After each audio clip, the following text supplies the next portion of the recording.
worker ហ្នឹងតែនៅ worker យើងរូបមន្តវាមានតែប៉ុណ្្នឹងឯងក្នុងលក្ខខណ្ឌវាក៏មានប៉ុណ្្នឹងឯង custom ទៅទាំង custom ម៉ោងផ្សេងយើងអាច custom តាមហ្នឹងមក general ដែលយើងចង់មើល data មួយចំនួនអូខេអញ្ចឹងយើងដក blank ចេញទៅអញ្ចឹងវគ្គហ្នឹងយើងឡើងលុយឲ្យគាត់បានក្រុមហ្នឹងឡើងលុយបានវគ្គហ្នឹងឡើងឲ្យគាត់អូខេ90នាក់អញ្ចឹងក៏ធ្វើ90នាក់អញ្ចឹងយើងមាន90នាក់ហើយយើងចង់មើល OT មានប៉ុន្មាននាក់អញ្ចឹងយើងដកតែ blank ចោលទៅមួយនាក់ OT ក្រុមខ្លះណាខ្លះ OT អញ្ចឹងដូចគ្នាដកចោលទៀតទៅអញ្ចឹងយើងចង់មើលយើងលឿននៅយើងចង់ select ណាគេអីណាគេអាលេខរៀងនេះដូចចេញឲ្យយើងលឿនតាមនឹងដែរអញ្ចឹងបើនេះយើងជាប់ហើយយើង select មើលថាអូខេវត្តមានគាត់ត្រូវថ្ងៃទៅណាខុសថ្ងៃមានអ្នកតវ៉ាថ្ងៃនេះឈ្មោះមេកាឈ្មោះលេខកូដមួយនេះគាត់ថាអូខេគាត់អត់គ្រប់អញ្ចឹងយើង select មកយើងមើលទៅយើងចែកមួយតាមនឹងមកទីមតតាមនឹងទៅគាត់មានអវត្តមានអត់គាត់ឈប់អត់ហើយទីមតតាមនឹងទៅ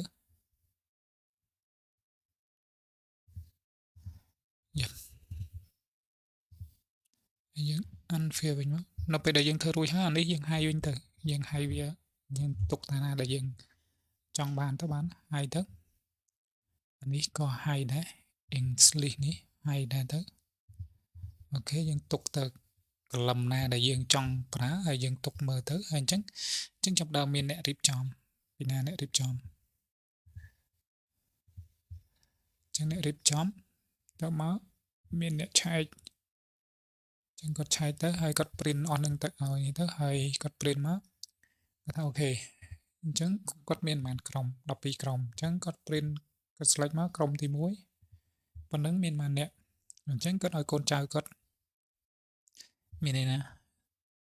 ក្រុមទី1ហ្នឹងមានកម្មករបានមានប៉ុន្មានអ្នកអញ្ចឹងគាត់10អ្នកហ្នឹងគាត់ឲ្យគាត់ select យកទៅឲ្យគេសញ្ញាទៅឆែកទៀមទាត់មកថាត្រូវអត់ឧទាហរណ៍អ្នកនេះ scan ល្ងាច scan លើសតែអត់មាន OT អញ្ចឹងយើងអាចលុបចោលទៅឧទាហរណ៍យើងអាហ្នឹងលុបចោលអញ្ចឹងឆៅទៅវាបាត់ហើយប៉ុន្តែនៅពេលដែលវាលើកក្រោយយើង update យើងត្រូវទាញរូបមន្តនឹងមកវិញអញ្ចឹងហ្នឹងយើងត្រូវហើយយើង select យើង print select ឲ្យគាត់ទៅ print select មួយឲ្យគាត់ទៅក្រុមណាមានប៉ុន្មានអ្នកគាត់យកឲ្យគាត់ទៅទុកពេលតែគាត់ប្រហែលមកព្រឹកឲ្យគាត់ធ្វើឲ្យគាត់ទៀងទាត់ណាឬ1ម៉ោងឲ្យគាត់ទៀងទាត់ឲ្យរួចមកអស់ហៅគាត់មកយកឯកសារហ្នឹងមកអញ្ចឹងគាត់ទៀងទាត់មួយកូនចៅគាត់បានហើយមេការមេក្រុមហ្នឹងគាត់ទៀងទាត់ហើយមេការគាត់យកឲ្យមេក្រុមកូនចៅគាត់ទៀងទាត់មួយមកត្រូវគ្នាអស់ហើយ attendant មួយចំនួនឧទាហរណ៍មានថ្មីមានចាស់អញ្ចឹងយើងអាចនេះក៏ប្រើ look up យកពី list worker ទាំងអស់ដែរអញ្ចឹងយើង data យើងគឺយក list worker នេះទេ list អញ្ចឹងយើងចូលទៅក្នុង total price total price ក៏អត់ជាច្រើនប៉ុន្មានដែរ total price យើងរៀបមានថានេះជា form របស់យើងមួយដើម្បីយើងឡើងទៅដល់ផ្នែកគណនេយ្យបានផ្នែកនេះដែលយើងចាំបាច់ចុងក្រោយរបស់យើងគឺតើអត់ complete អានឹងទាំងអស់អត់ត្រូវអានឹងទាំងអស់គឺអត់អាចចេញលុយបានទេព្រោះចំនួនលុយវាសរុបនៅក្នុងនឹងទាំងអស់ហើយយើងទៀមទាត់ជាមួយគ្នាម៉ោងអីលុយម៉ោងប៉ុណ្ណឹងចំនួនមនុស្សប៉ុណ្ណឹងហើយលុយខ្មែរលុយម៉ោងយើង OT ប៉ុណ្ណេះត្រូវគ្នាអស់ហើយ complete ជាមួយគ្នាទៀមទាត់ទៅវិញជាមួយផ្នែកគ្នាដែលអស់ហើយត្រូវយើងអាចឲ្យគាត់ដល់ចេញលុយបានដែរចាតែហើយយើងចេញលុយថ្ងៃទី20ឬថ្ងៃទី5ឬថ្ងៃទីប្រហែលដែលយើងនឹងយើងត្រូវដាក់ schedule ថាអូខេការ process work យើងចំណាយពេលប៉ុន្មានថ្ងៃដើម្បី complete ការងារហ្នឹងអញ្ចឹងយើង set up វាឲ្យត្រូវតាម schedule របស់យើងមកអញ្ចឹងនៅក្នុងនេះវាមានប្រាក់ឈ្នួលឧទាហរណ៍ខែខ្លះយើងបើកអ្នកបញ្ចប់ផ្សេងខែខ្លះយើងបើកអ្នកត្រូវបញ្ចប់ការងារហ្នឹងផ្សេងនេះគ្នាខែខ្លះយើងបើកពលកម្មធម្មតាយើង select ទៅពេលខ្លះក៏ទាមទារឲ្យយើងអូខេអ្នកធ្វើនេះដាច់គ្លៀសមកដើម្បីចេញមុនចេញក្រោយអញ្ចឹងយើងអាចដូរឈ្មោះដូរក្នុងនឹងបាន data ហ្នឹងគឺយើងប្រើក្នុងនឹងបានឬយើងវាយក៏បានដែរនៅពេលដែលយើងទូទៅនៅពេលដែលការងារតែមានតែការងារហ្នឹងវាមានតែប្រមាណលក្ខខណ្ឌហ្នឹងឯងអញ្ចឹងយើងអាចចងវាចោលក្នុងហ្នឹងទៅពេលគាត់ចង់បានលក្ខខណ្ឌមួយណា option មួយណាករណីមួយណាយើងប្រើករណីមួយហ្នឹងទៅ quick លឿនអញ្ចឹងអានេះក៏តេតទៅនឹង offset យើងយកចេញពីនោះហើយកូដគឺមានរហូតនៅក្នុង sit មួយគឺមានកូដចេញមកមេកាគឺយើងអូខេយើងជួយឈ្មោះគាត់មកឈ្មោះគាត់ឈ្មោះគេនេះខ្ញុំដាក់មេកាឧទាហរណ៍ឲ្យទេណាអញ្ចឹងមេកាហ្នឹងមានឈ្មោះអី ហើយប្រើគណនីលេខវិញបានឬគណនីនេះគេមួយណាដាក់ទៅហើយក៏បានធ្វើការអត់មកបានអញ្ចឹងក៏អត់មានធ្វើការទេគាត់អត់បានធ្វើការទេក្នុងហ្នឹងអញ្ចឹងវាអត់នេះទេអញ្ចឹងមានប្រាក់ឧបត្ថម្ភប្រាក់ឈ្នួលគាត់នេះទាក់ទង number យើងដាក់លេខ number មកទាក់ទងប្រាក់នេះក៏យើង custom home នេះយើងចូលខ្វែងនេះមកយើងលក្ខខណ្ឌដូចមុនដែរយើងកែតាមនឹងទៅកែនេះដូចគ្នាដែរកែមើលមួយតាមនឹងមកប្រាក់ឈ្នួល custom home អញ្ចឹងរូបមន្តខ្លះវាអត់មានរូបមន្តច្រើនទេវាក៏កូនចែកទៅលេខនៅក្នុងនឹងធម្មតាទេប៉ុន្តែគាត់ថាបើយើងអត់ចង់ឲ្យវា error ចេញ0យើងប្រើ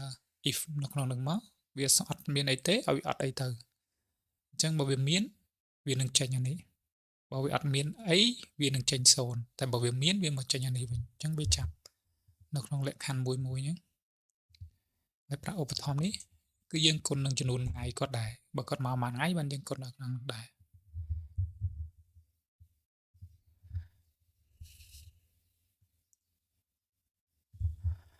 ចឹងបើ F7 ហ្នឹង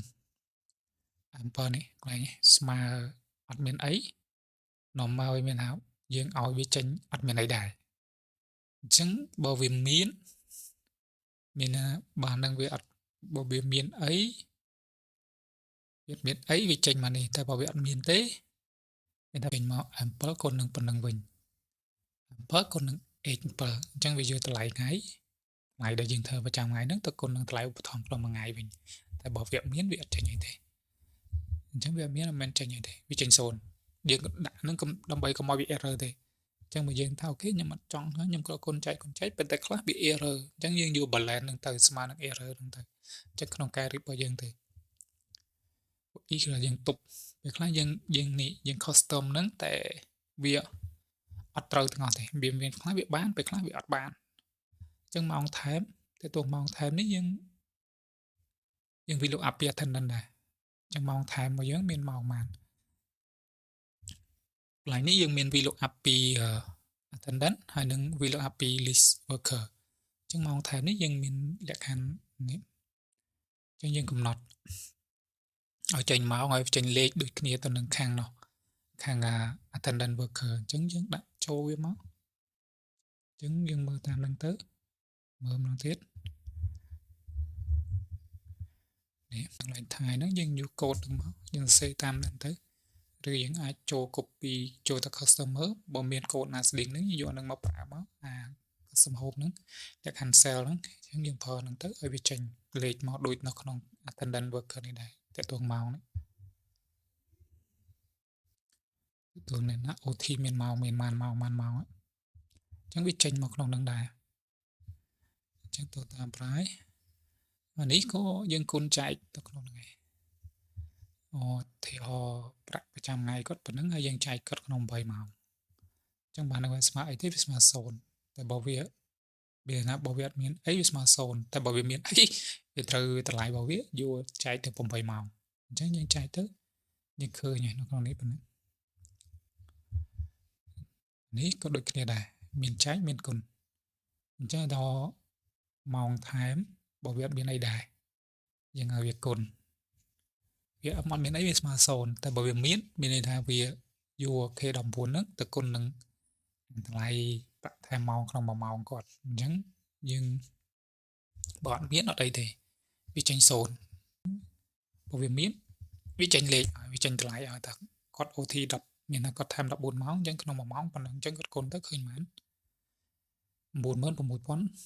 96,250 ក៏គិតឲ្យដែរណាអញ្ចឹងដោយសារវាគុណក្នុងហ្នឹងទៅពេលនេះទៅយើងប្រកួតនៅលេខនឹងបានណានេះអញ្ចឹងយើងមកខុសគ្នាតិចតួចយើងនិយាយគ្នាថាយើងរោនត្រឹមណាយើងរោនឲ្យគេខ្លះម៉ោងណាក្នុងរោនវា look up តែយើងមានរោនអត់តែបើអត់រោនទេយើងកុំរោនយើងទុកនេះនៅក្នុងចុងក្រោយគឺយើងមករោននៅក្នុងនេះសរុប វាស្មើនឹង round បើវាជា real វាចេញ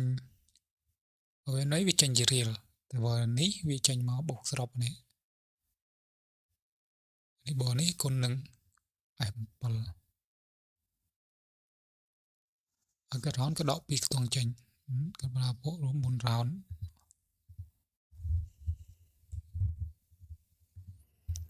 ចឹងរូបមន្ត round មកគាត់យើងបូកធម្មតាយើងប្រើរូបមន្តសាំក៏បានឬយើងបូកធម្មតានៅក្នុងនោះក៏បានដែរតែយើងចេញសរុបមកមួយណាខ្លះចឹងយើងបូកវាទៅចឹងនេះចែកម៉ោងធម្មតាហើយគាត់អូខេហើយពេលនេះមិនបាច់ចាំហត្ថលេខាមកតង់ទៀតក៏បានកន្លែងនេះអាចលុបចោលដោយសារគាត់ហត្ថលេខាក្នុង attendance របស់គាត់ហើយប៉ុន្តែនេះសម្រាប់តែយើងពេលចេញលុយឲ្យទេយើងក៏ទុកសកូថាមាន note មានអី note ក្នុងហ្នឹងទៅ remark ក្នុងហ្នឹងទៅទៀតមួយទៀតគឺប្រើរូបមន្ត subtotal subtotal នេះវា easy ដែរនៅពេលដែលយើង select subtotal នៅពេលដែលយើង select column function នៅពេលដែលយើង select ឬយើង filter គឺវាសាំឲ្យទៅតាមអ្វីដែលយើង filter ទេ subtotal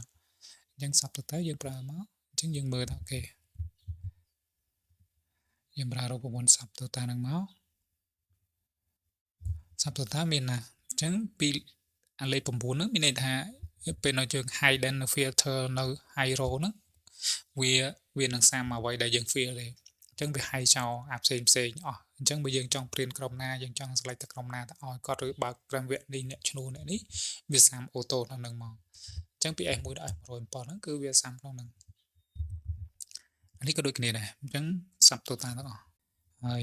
ម៉ោងគឺ95ម៉ោងអញ្ចឹងវាស្មើប៉ុណ្ណឹងហើយយើងបោកមើលទៅលុយឡើងហើយទៀងទាត់មួយគ្នាទាំងអស់ថាត្រូវគ្នាអត់ត្រូវគ្នានៅក្នុងនេះមានការរៀបចំដោយណាគេហើយឯកភាពដោយណាគេហើយឯកភាពមាន2ដងទី1ខាងប្រធានផ្នែកមួយទៀតហើយនេះខាងមេគាត់ approve ឬប្រធានផ្នែកផ្សេងនេះគាត់អាច approve អានេះអាស្រ័យទៅលើការរៀបចំរបស់ policy របស់យើងទេតែណាគេចូលរួមដឹងលើខ្លះណាគេចូលរួមសញ្ញាខ្លះអញ្ចឹងពេលដែលយើងធ្វើអស់ហើយអូខេហើយយើងចង់ថាអូខេអ្នកដែលខ្ញុំអត់មានប៉ះពាល់ខ្ញុំអត់ព្រៀនទេខ្ញុំព្រៀនតែអ្នកមានឡើងមានប៉ុន្មាន90នាក់អញ្ចឹងអ្នកឡើងគឺអ្នកឡើងលុយវាហ្នឹងតែ90នាក់អញ្ចឹងអ្នកផ្សេងខ្ញុំអត់ព្រៀនទៅទេអញ្ចឹងហើយប្រាក់ឧបត្ថម្ភរបស់គាត់មានប៉ុន្មានអញ្ចឹងសាប់ទៅតាមដូចគ្នាអញ្ចឹងមានប៉ុណ្្នឹងទៅហើយគាត់ប្រើមកហើយតបមកនេះយើងព្រៀនតែប៉ុណ្្នឹងឯងអញ្ចឹងយើង fill ហ្នឹងទៅយើងចង់